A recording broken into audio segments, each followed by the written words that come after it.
જય માતાજી મિત્રો, સ્વાગત છે આજના નવા વિડીયોમાં। આજે તારીખ છે 7/4/2026 ના રોજ બનાસકાંઠા જિલ્લાના જીવાદોરી સમાન ગણાતા દાંતીવાડા ડેમ ઉપર એક નજર કરીએ તો હાલમાં દાંતીવાડા ડેમની સપાટી 581.59 ફૂટે છે અને દાંતીવાડા ડેમની ભયાનક સપાટી 604 ફૂટ છે અને અત્યાર સુધીમાં દાંતીવાડા ડેમ 44.71% ભરાયેલો છે અને દાંતીવાડા ડેમમાંથી કેનાલમાં 392 ક્યુસેક પાણી છોડવામાં આવી રહ્યું છે।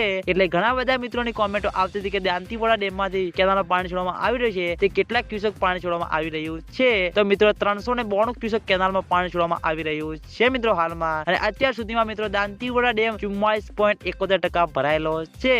તો મિત્રો આ હતા આજના બનાસકાંઠા જિલ્લાના જીવાદોરી સમાન ગણાતા દાંતીવાડા ડેમના તાજા અને લાઈવ સમાચાર। તમે બધા અમારી ચેનલ ઉપર નવા હોય તો સૌથી પહેલા વિડીયો લાઈક કરી દેજો, કોમેન્ટ કરી દેજો અને ચેનલને સબસ્ક્રાઇબ પણ કરી દેજો, જેથી કરીને આપણે દાંતીવાડા ડેમના અવનવા વિડીયો લઈને આવીએ તો સૌથી પહેલા તમને ખબર પડી જાય। તો મિત્રો જય માતાજી।